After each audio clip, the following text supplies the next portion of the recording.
I was just an insecure, scared kid. And the only way I could find myself was through putting myself through the worst thing possible. My biggest advice to give everybody in the world is, like I say, we live in an external world. Everything is you got to see it, touch it, it's external. If you can, for the rest of your life, live inside of yourself, stop listening to everything that makes no sense. All these insecure people putting their insecurities on you, you got to flush it out. You got to just be whoever the hell God or whatever the hell you believe in. If you believe in nothing but yourself, I don't care what it is. You got to take everything and throw it away. You have to believe in one thing, and that is yourself. And I'm not saying don't believe in God or what you believe in, but right now, for you to find greatness in yourself, you're not going to find it by looking in a book or by even hearing me. I may give you the spark, but you've got to go inside yourself to find it. And that means you got to be quiet. Go in a room, stop talking, search your soul, search your mind, search your abilities, and you'll find it.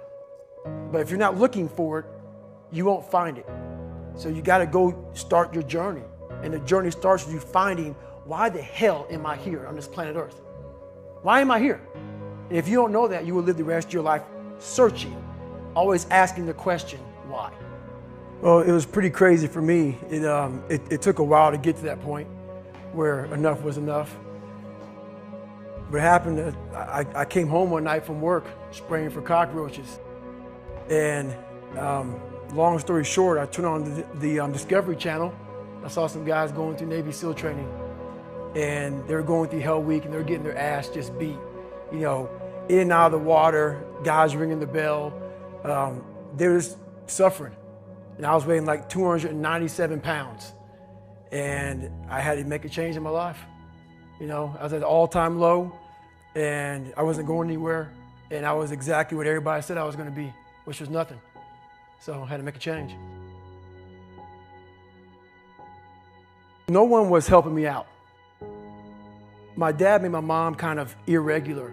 So she worked 3 jobs, went to college full time, so she was never around. One time this person drew a picture of me and said, "We're gonna kill you," on my Spanish notebook. And I took it to my principal. And my principal said, "They spelled Niger." That was the best advice he can give me. So long story short, what I realized was no one was here to help me. I started shaving my head when I was 16 years old.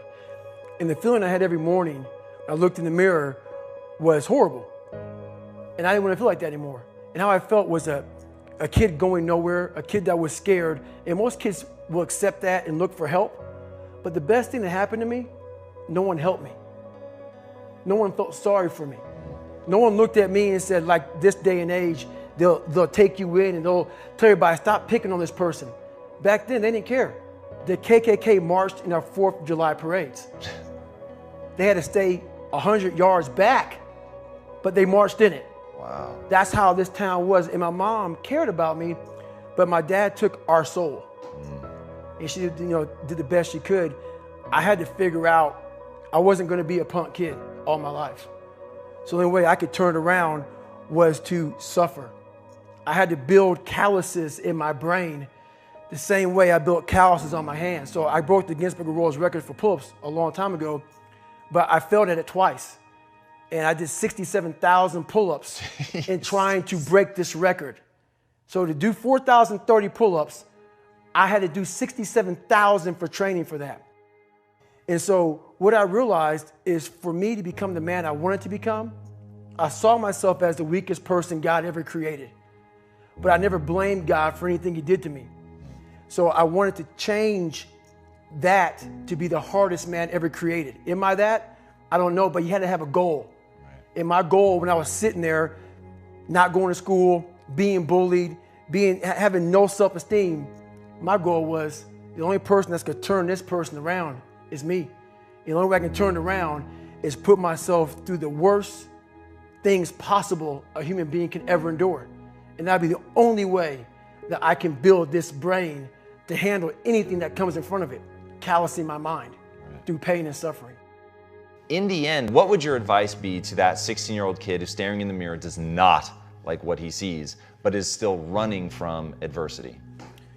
Well, my biggest advice to him is that, first of all, he won't like what I say to him, because I'm going to say the exact opposite of what today's world is saying. So we read a bunch of books nowadays. As humans, we want to find out how to be someone else.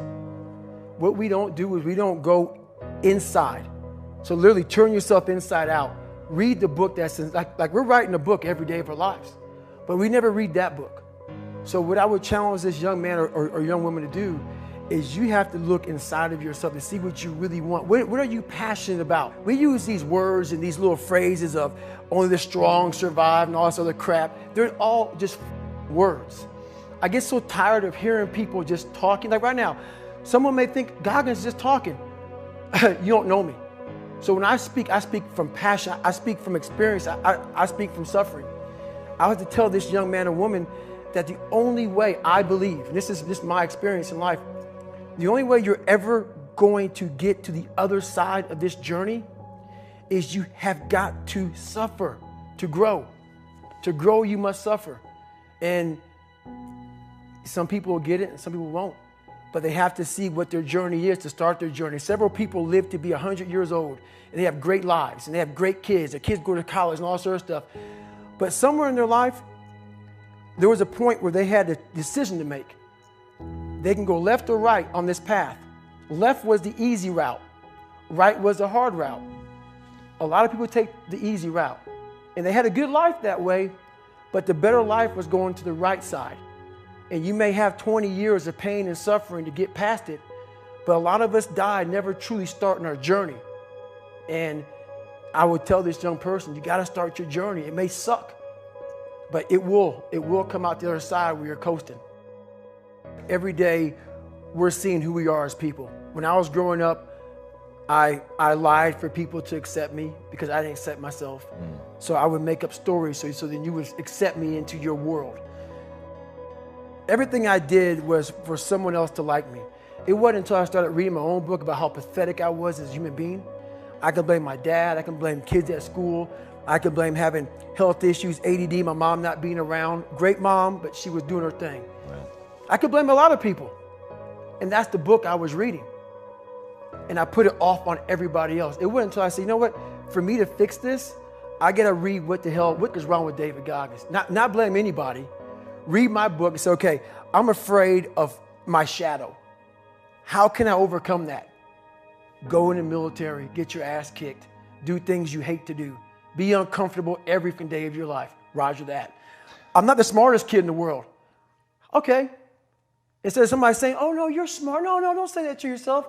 I said to myself, no, I'm a dumb motherfucker. Okay, roger that. How you get smarter? Educate yourself. So the things that we run from the truth. We're running from the truth, man. So the only way I became successful was going towards the truth. As painful and as brutal as it is, it changed me. It allowed me to become, in my own right, who I am today. So hopefully I can help people that believe that they're much less than what they truly are. Help them find greatness in themselves. And greatness isn't running 200 miles at a time or doing 4,000 pull-ups or being a SEAL. Greatness is whatever the hell you dreamed of in your own mind. You got to first see it. You got to first create this vision in your mind.